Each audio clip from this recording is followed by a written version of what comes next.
Assalamualaikum warahmatullahi wabarakatuh. Halo anak-anak kelas 7G yang cantik dan tampan. Jumpa lagi nih dengan Bu Zila dalam mata pelajaran Bahasa Indonesia.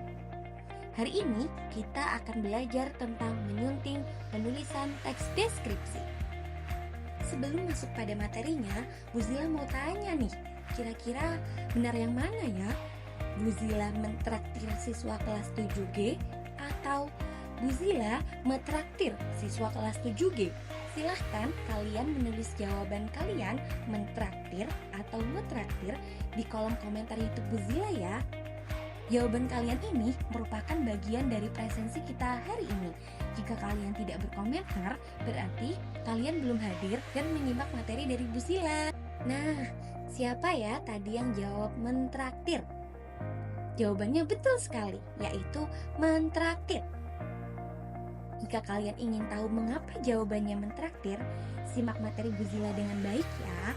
Untuk menjawab pertanyaan mentraktir atau metraktir, ada kaitannya nih anak-anak sama materi yang kita pelajari hari ini, yaitu awalan me yang dirangkai dengan kata yang diawali huruf K, T, S, dan P. Kaitannya dengan materi ini, ada dua hukum yang harus kalian pahami baik-baik. Hukum yang pertama yaitu jika ada kata dasar berawalan huruf K, T, S, dan P diberi awalan me, maka keempat huruf tersebut akan luluh. Misalnya, kata mengaca yang berasal dari kata me plus kaca. Huruf K dari kaca akan meluluh, makanya menjadi mengaca. Begitu juga dengan menulis. Berawal dari kata me plus tulis, huruf T-nya juga meluluh bukan? Begitu juga dengan menyapu dan memaku. Sebaliknya nih anak-anak, pada hukum yang kedua yaitu ada kata dasar berawalan huruf K, P, S, dan P diberi awalan me. Tapi keempat huruf KTSP tadi itu tidak luluh loh. Mengapa bisa demikian? Kira-kira menurut kalian kenapa?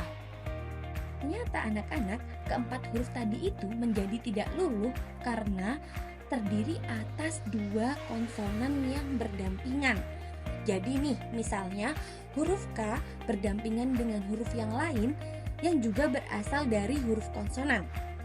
Anak-anak masih ingat tidak apa itu huruf konsonan? Ya, betul sekali. Huruf konsonan adalah huruf yang di luar dari huruf vokal, yaitu di luar huruf A, I, U, E, dan O. Jadi, Bu Zila ulangi ya anak-anak supaya kalian paham.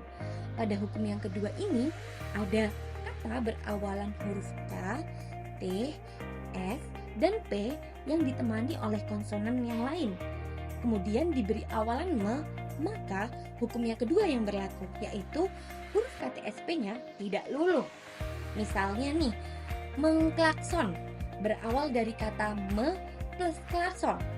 Klakson kan terdiri dari huruf K dan L kan awalannya, dua huruf konsonan yang berdampingan. Maka jika bertemu dengan awalan me, maka menjadi tidak luluh, jadinya mengklakson. Kemudian mentransfer berawal dari kata me plus transfer. Ada huruf T dan huruf R kan pada awalan kata dasarnya, makanya menjadi tidak luluh. Begitu juga dengan memprediksi. Sudah paham anak-anak? Oke, jika kalian sudah paham, coba Bu Zila tebak. Benar yang mana ya? Kilau sinar matahari yang menerpa permukaan danau itu sangat mengagumkan atau mengkagumkan? Ya, benar sekali. Jawabannya yaitu mengagumkan. Yang berlaku adalah hukum satu, karena kagum tidak terdiri dari dua konsonan yang berdampingan. Makanya dia meluluh, jadi mengagumkan, bukan mengkagumkan. Wah, anak-anak kelas 7G sudah pintar ya. Dari dua hukum yang sudah kita pelajari tadi, ada pengecualian hukum nih untuk beberapa kata yang Bu Zila sebutkan setelah ini, yaitu kata mempunyai dan mengkaji. Dari hasil penelusuran Buzila, dua kata mempunyai dan mengkaji tidak dapat mengikuti hukum yang berlaku karena beberapa hal.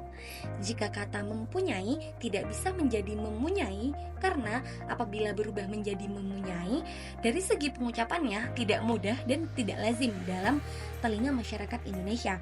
Sedangkan mengkaji tidak bisa menjadi mengaji karena apabila dirubah seperti demikian akan sama artinya dengan mempelajari ilmu Al-Quran. Jadi tidak bisa dipaksakan ya anak-anak.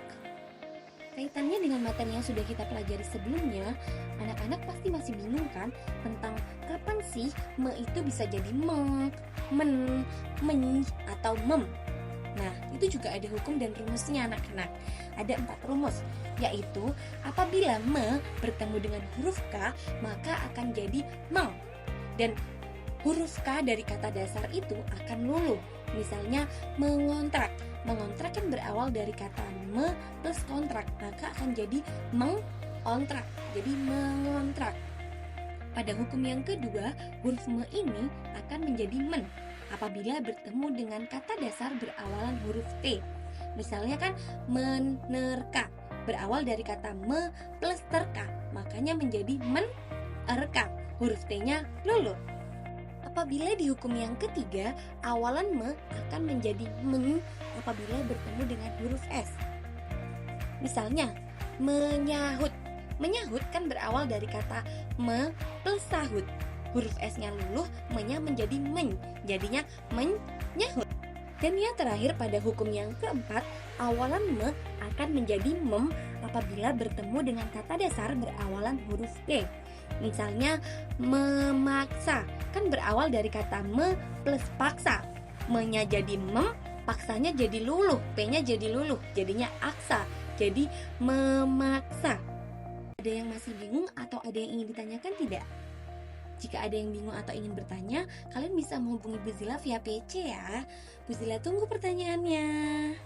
Baik, kita cukupkan pembelajaran hari ini. Semoga ilmu yang kita pelajari hari ini menjadi ilmu yang bermanfaat. Amin. Sekian yang dapat Bu Zila sampaikan. Kurang lebihnya mohon maaf. Terima kasih. Wassalamualaikum warahmatullahi wabarakatuh. Sampai jumpa pada pembelajaran Bu Zila selanjutnya.